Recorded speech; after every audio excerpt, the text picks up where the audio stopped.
I'm going to make this statement before we get Farzetta on here. By the way, please hit the like button. We appreciate you guys. I'll see if Marc agrees with this. I do not believe the Eagle defense can stop Mahomes on Sunday. But I do not believe Kansas City's defense can stop that Eagle offensive line. I just do not believe it. I want to see it. And what's the key in what I just said? How many stops did you have in 2017 in that Super Bowl against the Patriots? Yeah, one. One significant stop in the second half is all you need. There lies the difference. I do not believe that Kansas City's going to have to prove to me you can stop that run game. Okay? You're going to have to prove that to me. All right. All that being said, I'm going to start with the Mahomes question with our friend Marc Farzetta. He joins us now here. By the way, he kicks off our broadcasting here each and every single Monday through Friday here on JAKIB Sports, and we appreciate him so much. And brother, thank you so much, man. I mean, you got to be looking forward to this, right? Either going to be a part of Broad Street or you're going to see something at Arrowhead, but the two best teams are in the Super Bowl, right? Absolutely. That's my number one takeaway after the NFC Championship or the Conference Championship games is that the best teams are playing in this game without question. We don't need to go into why, but we know that that's what's going on. The other thing that I have to just take a step back from, and for all the Eagles fans watching, and I did grow up in the Philadelphia area, born in Ambler, raised in Doylestown, lived 20 years in the city of Philadelphia. I can't believe this is our life now, guys.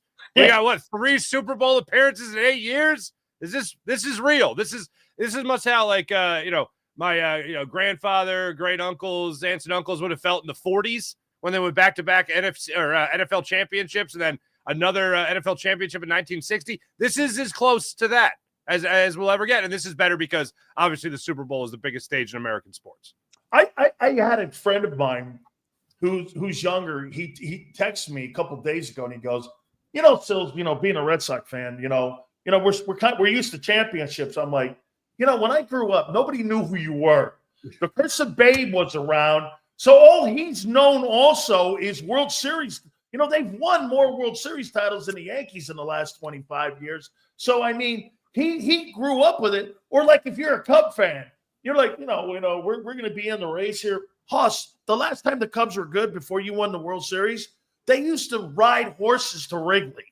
I go, you weren't good. I mean, but yeah, no, so you're right. You're in a great era right now of Eagle football. So let me take you to Super Bowl 59 here. Do you believe Jalen Hurts has to outplay Patrick Mahomes on Sunday to win the Super Bowl? No. And that is one of the beautiful things about having Jalen Hurts as your quarterback. I know a lot of people want to concentrate on numbers and stats and how many passing yards he has and all that. If Jalen Hurts does a pre-snap read that signals a vulnerability in Steve Spagnuolo's run defense, and the next thing you know, Saquon Barkley runs for 60 yards, there's no stat for Jalen Hurts on that play that makes him look like the one that made it happen. But yet he's the one that made it happen by checking out of whatever play they were in and go into the play that he knew Saquon and this offensive line could simply roll on. The idea that a quarterback is even the word stepping aside might be even too over dramatic, but letting the big dog eat in this offense is an amazing thing. Not wedging himself into the offense where he knows there's a better play that has greater odds of having success. I'll take him throwing on third down, on 3rd and 7, whatever the case might be, to come up with that clutch throw and come up with that clutch play. He's done it all season long, but he knows where this offense's bread is buttered the easiest, and that's through Saquon Barkley. What it comes down to is this Eagles offense, for me, has to outperform what that Kansas City Chiefs offense is going to be on Sunday. Because one thing with Patrick Mahomes, and I know his numbers were down this season as well, but one thing with him, I mean, we talked about it with a rookie, Jaden Daniels, who just won't die. He just won't go away. Well, that is exactly what Patrick Mahomes has only won 3 Super Bowls for, trying to win a 3rd in a row right now.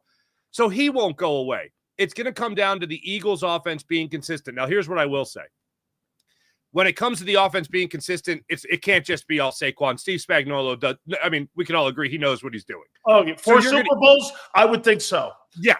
So Jalen Hurts is going to have – it can't all be, oh, I see this play, so let me check to Saquon Barkley. Let me check to the run in this play. No, you're going to have to make plays. Even if there's something that you think is beautifully stacked up in your favor in the run game, you're still going to have to make plays as a quarterback and throws specifically as a quarterback to beat that defense. So I don't think he has to outperform Patrick Mahomes, but he has to make sure that this offense keeps on clicking for 4 quarters because Patrick Mahomes ain't going away.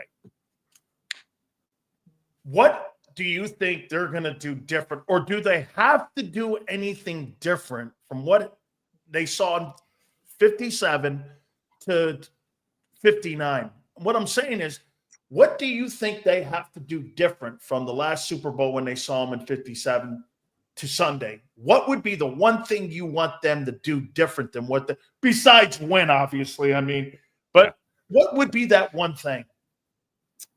Offensively or all around? All around. Tackle. Remember, tackling in football is kind of important. I'd like for them to be able to tackle the guy that carries the ball, Isaiah Pacheco. Here's one thing. Chauncey Gardner-Johnson, everyone makes a big deal about Jalen Hurts' efficiency rating. His efficiency rating was great, but still he had that fumble that spotted Patrick Mahomes 7 points. Can't do that. But after that, you look at a guy like Chauncey Gardner-Johnson. He was the one guy defensively for 4 quarters that absolutely brought it. And when the Eagles brought him back this past offseason, it kind of got hidden with all the other moves that were made and all the other successes.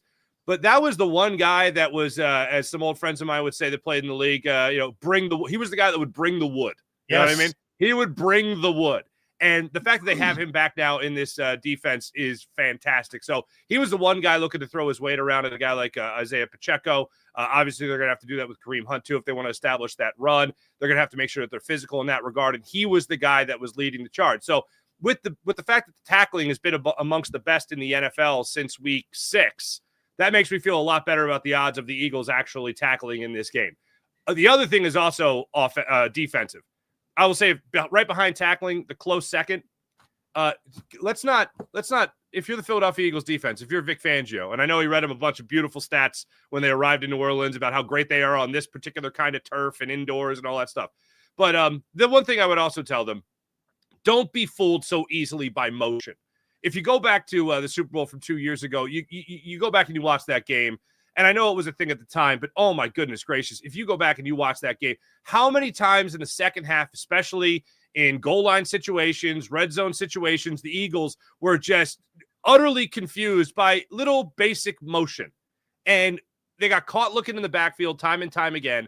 If defensively speaking, you're tackling better in that game, defensively speaking, you're not getting lost in motion as often as you did in that game, you win that game.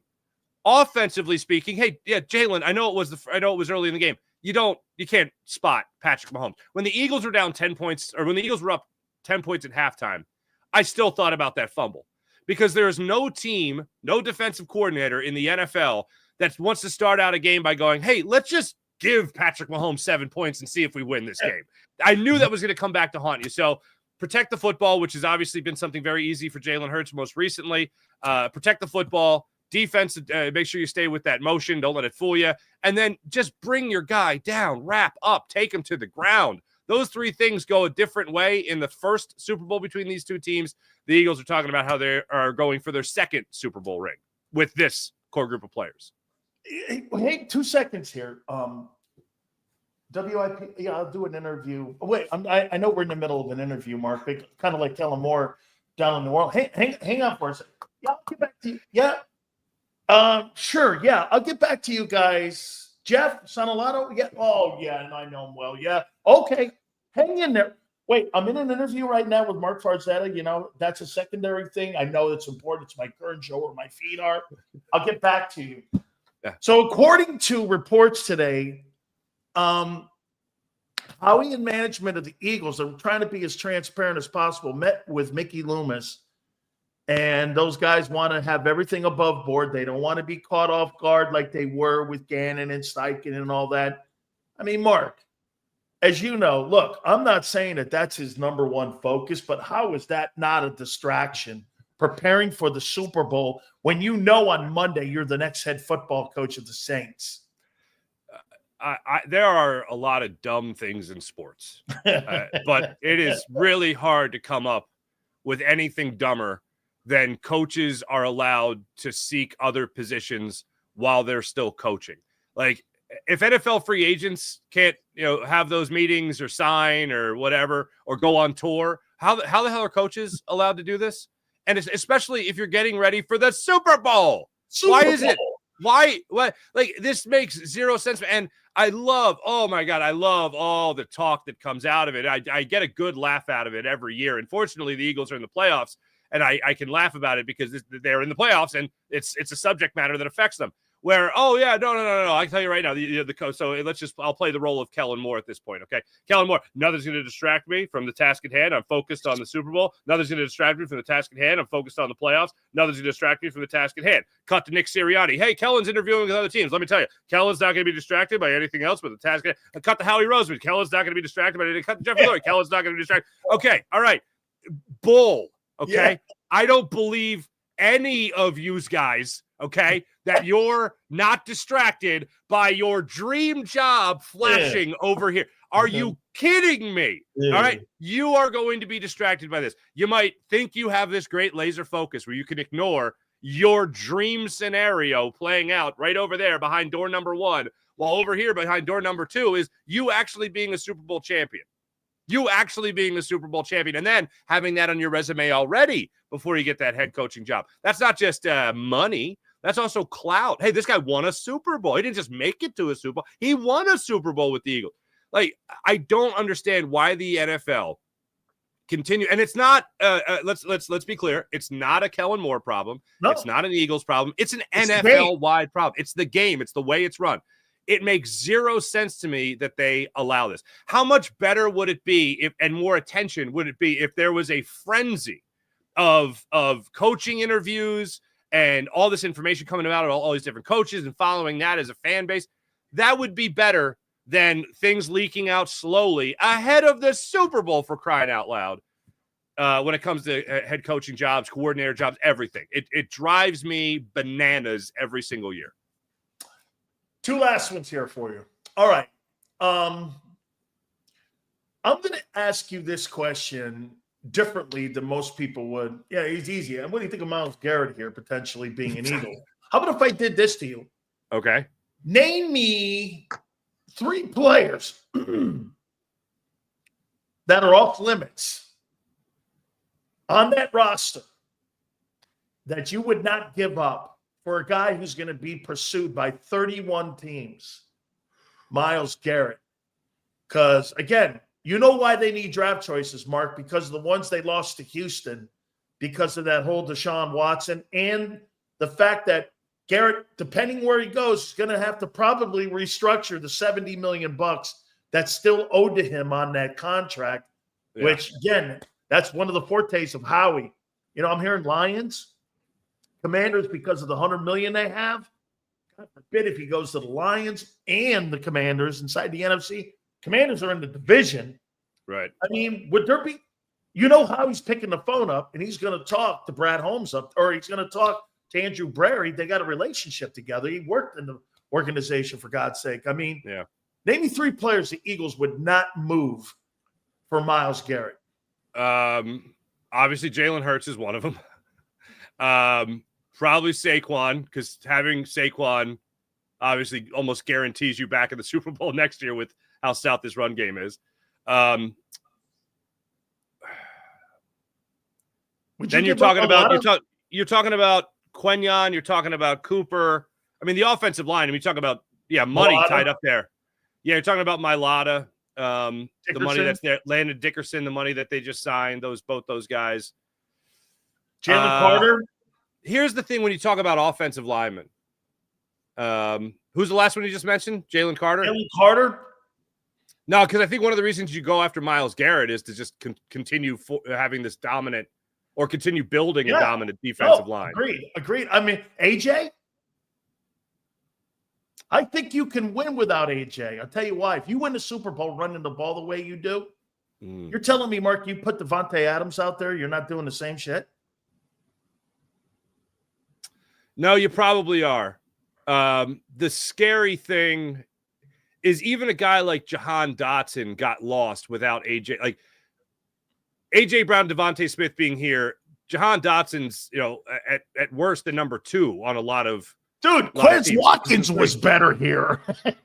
Yeah, there was definitely more of a rapport between the quarterback and the player, but Jahan Dotson in this offense with Saquon Barkley just disappeared. Like he might as well have been a 6th string. At times, Goddard disappears. Literally with injury. But yeah, you're right. There's a lot. Yeah, it's difficult. I think the hardest thing would be the offensive lineman, but there is this underlying confidence in the O-line because Jeff Stoutland's viewed as a guy that is simply going to just wave a magic wand and make the next guy all of a sudden a Pro Bowler, whoever steps up and takes that role, whether it's Tyler Steen or whoever it might be. That's a really interesting question. That's a really interesting, as far as freeing up money to also try to get Myles Garrett while giving up draft picks. Yeah, I'd have to bat that around a little bit more. But yeah, you would probably start venturing into the offensive line, both because of money, as you mentioned, with Landon Dickerson and Jordan Mailata, and then also the confidence you have in Jeff Stoutland to say, all right, Jeff, have another one graduate from the university. It's time to go. Absolutely. I mean, everyone thinks that, I love Eagle fans. Well, I'll send Dotson and Ojimo. Yeah, no. And a second rounder for Garrett. You're like, dog, you're not trading a Wagoneer for a Ferrari. That's not going to go down like that. No. I'm going to give you 10 Wagoneers, and you'll give me that Ferrari. That's okay. You know what? Give me the Dino. I'm ready to roll. Give me the Dino. I'll put it to you like this. Defensively speaking, though, I still think their priority is going to be bringing Zach Bond back. I think they finally have a linebacker that is playing at a ridiculously high level. Hey, I think that dude wins the MVP award.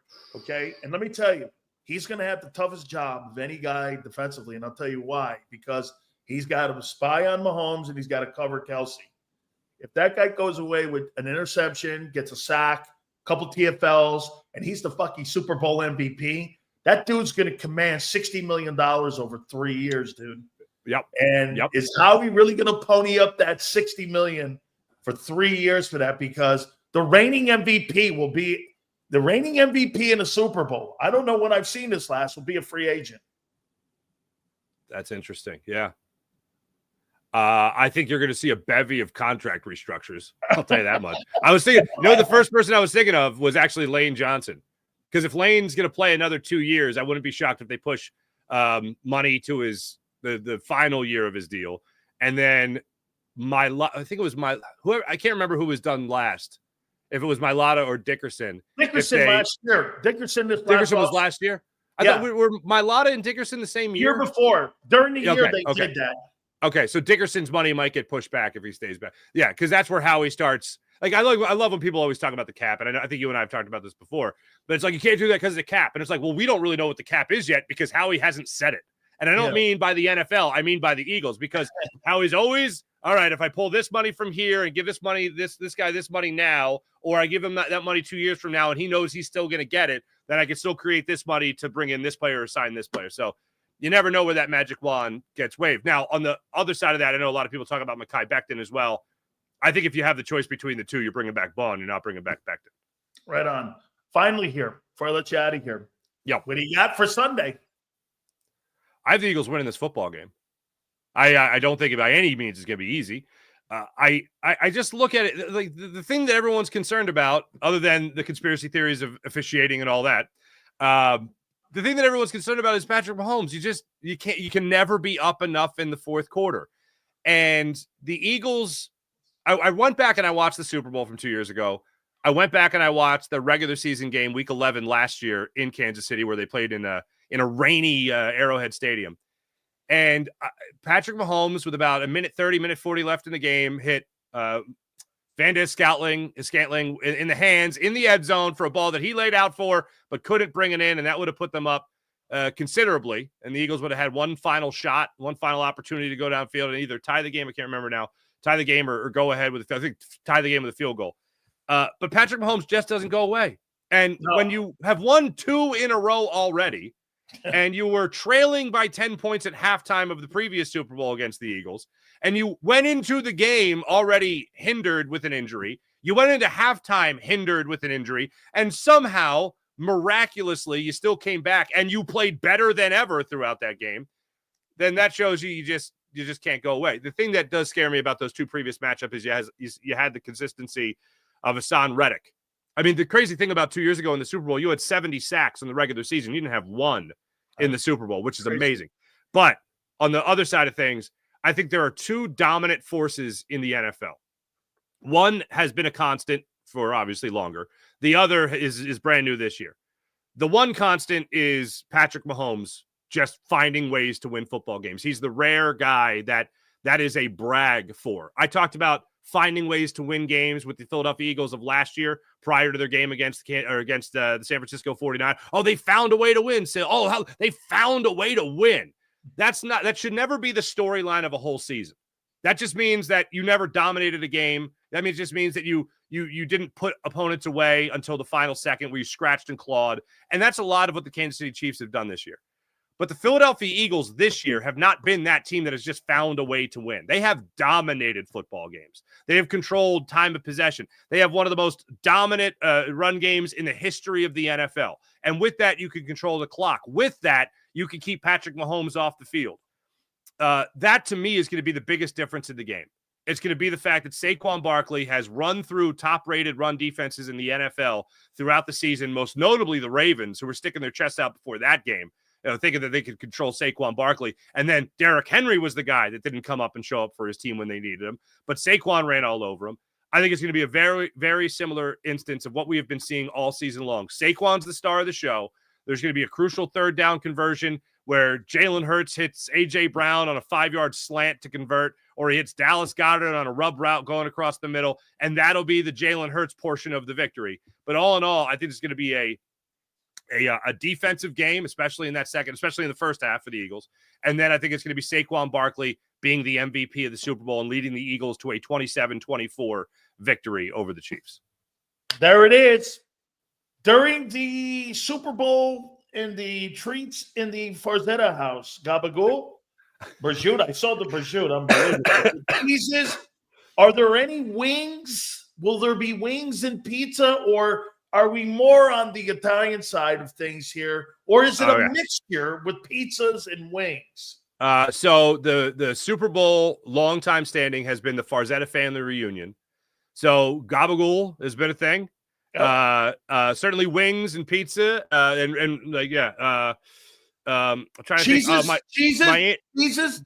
Get cheeses in there. Cheeses galore. The antipasto, or for the Medigans, the charcuterie. Yep. My Aunt Ann makes a meal called pastagana. She calls it pastagana. Now it's like lasagna, except it has thinly sliced soppressata in there. Yeah. Nice. And it is one of my favorite things on this planet. It is very unique. You'll call it up north. You're the only person that calls Calabria up north. Sicilians are the only people that call Calabria up north. But it's a very specific Calabrese Italian dish that she makes that is just fan-freaking-tastic. So that's what the family will be looking forward to. Party's at my brother's house this year. I won't make it. I got responsibilities, but I know they'll be saving me some leftovers. All I know is there's people that are Northern Italians. Some of them are French people, so it's all good. Hey, Farsi. That's like 12 hours away from Calabria. Sills, Rome is 12 hours from Northern Italy. What are we talking about here, man? Okay, we got Calabrese, we got Napolitan, we got Sicilians. Okay, we're kind of all in the same melting pot here. What are Napolitans to you then? What are Napolitans? Are they Eskimos to you? Good Lord. Holy cow. Farsi, have a great Super Bowl Sunday. Thank you so much, my friend. You too, my man. Appreciate you. All right, back at you, brother. I'll see you. You got it. That is Marc Farzetta. Don't forget, he starts our broadcasting off here on JAKIB each and every single morning here, Monday through Friday, too. So we really appreciate him. By the way, hit that like button, baby. Hey, I like the folks that do me the biggest favors on the planet. And you know who you are? The haters of Sills. You are here every day, 5 days a week, banging away. Get rid of Sills. Get rid of Sills. Get rid of Sills. I can't thank you enough. The people at YouTube and JAKIB can't thank you enough because you moved the algorithm for us.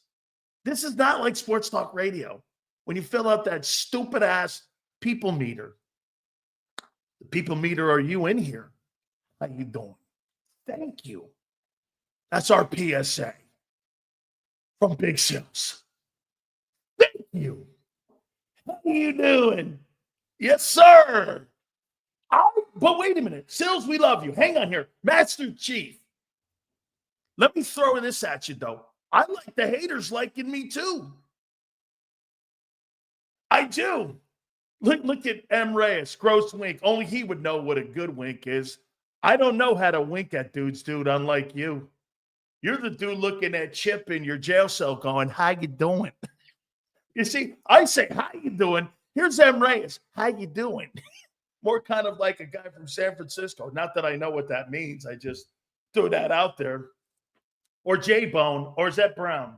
How you doing, J-Bone? That's what you... Hey, J-Bone. How's it going, sweetness? You good? All right. Yeah. Hey, I love the people that are in here as much as I love you haters. Jay Brown, I love you, man. You guys are all good. Hey, one thing we can do here, like we do each and every single day. You know what I love? People give, as my grandpa used to say, you give them the old wazoo. You guys are in here giving Big Sills the old wazoo. Okay? The old wazoo. Hey, hey, Casey Eagle, how's Brian Kelly say it? Hi, everybody. How you doing down here in Baton Rouge? Hey, why don't you come down here to LSU? You're from Vermont, guy. Holy shit, you're like Kamala Harris. Have an accent for every parish in Louisiana now. How you doing? Yeah. Elite. Yeah. Elite. Hey, don't forget, Xander's going to join us with his bullshit at 4:30 on why AJ would be off limits. Yeah, like he needed him this year. Anyway, Barkley's your engine. Don't get rid of the engine. AJ's more of he's a gumad. You guys know what a gumad is? That's like a chick on the side. You guys know what a gumad is? Okay, in my family, the men in my family know what gumads are. Okay, AJ's like a gumad. Barkley's my main dish. That's if you ever seen analyze this. What do you think I'm going to do? That's the mother of my kids. Okay? That's the mother of my kids. I don't do anything with her that I do with her. Oh, man. Right? That's the mother of my kids. What are you talking about? What's wrong with you? But over here, you got a gumad. You could do anything with her. Who cares? Sills, what are you eating on Super Bowl Sunday? I'm going to do wings. I like wings. Coronas, blue cheese, pizza. We'll have cheeses, I know. My wife and my kid love cheeses. We'll have gabagool. We'll have prosciutto. My family loves prosciutto. Pork chops? What do you think? I'm white? I have pork chops and macaroni and cheese. That's not Italian, brother. Macaroni and cheese is not Italian. Look at it. My guy goes like this. He goes, hey, Sills, pork chops? No, pork chops not on Super Bowl Sunday, homie. Pork chops and macaroni and cheese. Hey, Sills, you ever been to the Olive Garden? Very Italian place. The Olive Garden is not Italian food. That's not Italian food. Yeah, okay. No, it's not. It's not. That's not Italian food, my friends. Okay. Mustard salad with raisin sills. Yeah, no, that ain't. That come out the wrong end the wrong way. You know what I'm saying? Marquise can't go there with that there, Junior. Sauerkraut? I don't think so. Okay, what do you think? I am born in what, Berlin? Olive Garden, Italian Applebee's. Okay. I've never eaten at an Olive Garden. Hey, Sills, maybe at the Olive Garden for Italian food. I don't think so. They get great soups. I don't think so. They got pastine. What's that? If you don't know what fucking pastine is, you don't have a restaurant that I want to go to. All right? Look at Arthur. Throw for Sills. This is what I told all of you stonads. Come Super Bowl Sunday, I'm going to be right. Or you're going to be right. That's sports talk to me. No fence straddling, no wobbling, no deviating off of what you thought or this or that. And then I'm going to put some of you stonads on Tuesday. Just so you know, my Super Bowl is New York style pizza, which is flat dish, and some antipasto. That's good, dude. I like that. I do. Hey, here's LJ's Super Bowl Sunday dish. Cold dick, like that thing that they serve in England. Cold dick and like a white wine spritzer. That's what they have for Super Bowl Sunday. They eat cold dick and drink white wine spritzers. And cheese. White wine spritzers and cold dick. It's seriously, look it up. It's cold dick.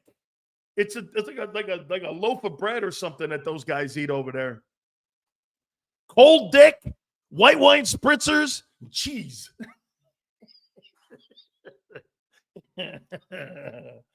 Oh, man. Oh. Yeah. Hey, by the way, I'm not sure. What I heard Trump shutting down Fox from going into Canada. You guys are going to be like watching on crack streams because I heard that they're not going to allow the broadcast to go into Canada. So you're going to have to watch it off of X.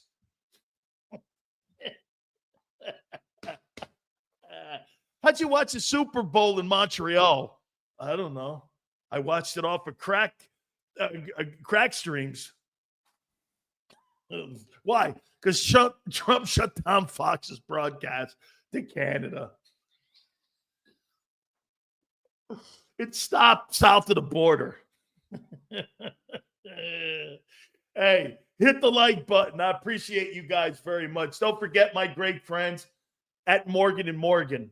John Morgan's going to be on the program, believe it or not. One of the 1,000 billionaires in the world is going to join us at 5:30, talk some sports with us. And him and Ultima, his wife, I've known for over 25 years, and these guys have built their firm up into being the predominant firm when it comes to people that have been injured. It's the #1 injury law firm in America. We're proud to have them as a sponsor to our program with over $20 billion recovered for clients. Morgan & Morgan's track record, I've known these folks, like I've said, for over 25 years. The track record speaks for themselves. In Pennsylvania, a client was awarded $650K. No way. $26 million went to that family and that family alone for going in there and making sure Morgan & Morgan's team of over 1,000 people, okay, 1,000 people and 1,000 lawyers are going to battle for you in Florida. There was a case, $350K to a family. Nope. Morgan & Morgan went in there and got $12 million for that respected family. There's numerous stories like this across the 25 years that I've known John. Life is hard. We all know this, but choosing Morgan & Morgan, if you have an issue or if you've been injured, is going to be the easiest thing you do. For more information, do me a favor. Go to forthepeople.com/big sales or pound 529. That's again, FORthepeople.com/big sales or pound 529. And do me a favor. You tell them Big Sales sent you. This is Eric. When he got injured in a car accident, he called Morgan & Morgan. He not only gets a lawyer, he gets trial lawyers like Sam and Jessica who are in it to win it. He gets his own investigators with briefcases, leather ones. And if you ever have questions, our customer service folks keep things rolling. Injured? We're your army. Morgan & Morgan, America's largest injury law firm. If you missed any of today's show on the JAKIB Media channel, listen to the podcast on your way home. Available on YouTube, Apple, and Spotify.